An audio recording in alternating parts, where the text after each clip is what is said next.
Lily here, the gangster, mobster, and her husband, Lirio.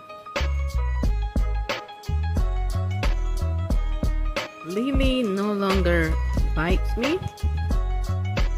She's actually become quite fond of me. Actually let me rub her belly now, touch her crest.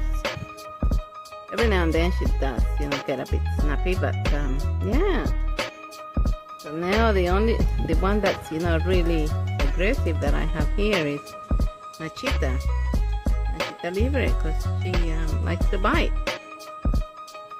But Lily has actually become quite good friends with me, just like Mancorella. You're a good friend, Lily.